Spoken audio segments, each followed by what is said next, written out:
What does it take to forge a legend? What is the secret ingredient that turns a boy into one of the most fearsome and brilliant military leaders in history? For Shaka Zulu, the answer wasn't just found on the battlefield. It was found in the heart of a woman who was shamed, exiled, and hunted. A queen mother who refused to break. This is the story not of a king, but of the mother who made him. This is the story of Queen Nandi.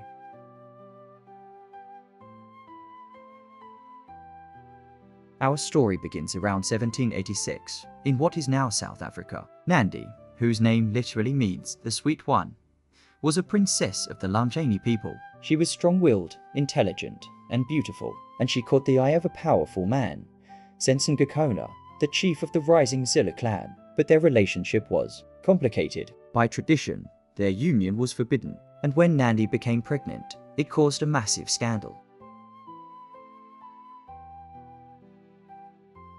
The Zulu elders called it ukalozi, a taboo. They tried to dismiss her pregnancy as just a stomach bug. But you can't hide a king. The child she carried was Shaka. From the very beginning, his life was shrouded in controversy, and Nandi bore the full weight of that shame. Eventually, they were driven out. Nandi and Shaka became exiles, wandering from clan to clan, often living on the fringes of society. They sought refuge with the Langeni, but were rejected. They found temporary shelter with the Mthwa people under Chief Senzangakhona. Imagine this, a single mother with her son, navigating the dangerous political landscape of 19th century South Africa. But Nandi didn't just survive. She taught him about the politics of the different clans, their strengths, their weaknesses. She nurtured his burning desire to prove himself, to get revenge on those who had wronged them. In exile, she wasn't just raising a son, she was forging a weapon.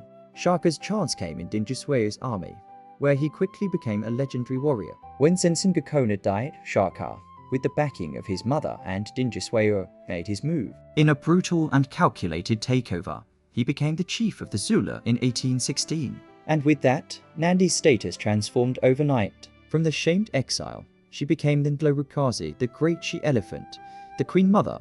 But her influence was far from ceremonial. Nandi was Shaka's most trusted advisor. She was the only person who could openly criticize him without fear. She tempered his rage, advised him on diplomacy, and managed the affairs of the kingdom. She became a mother to all the Zulu people, often intervening in court cases and protecting the vulnerable.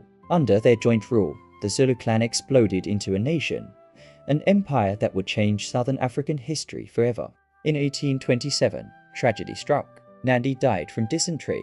The pillar of Shaka's world was gone. The news shattered the unbreakable king. His grief was as immense as his power, and it was terrifying. Shaka declared a year of mourning. He ordered that no crops should be planted, and that all milk, a sacred staple, should be poured out on the ground. Pregnant women were killed along with their husbands for supposedly hiding the pregnancy. Thousands were executed for what he deemed insufficient grief. The Zulu saying, "Unbreakable Nandi," the sky became overcast with the death of Nandi, was born from this cataclysmic event. The nation, which had been built by her strength, now began to crack under the weight of his sorrow. This period of instability and tyranny would lead directly to his assassination just 2 years later. So, who was Queen Nandi? She was more than just Shaka Zulu's mother. She was the architect of his resilience. In a world that tried to crush her, she stood unbroken. She was a refugee who became a queen, a scandalous woman who became the moral compass of a nation.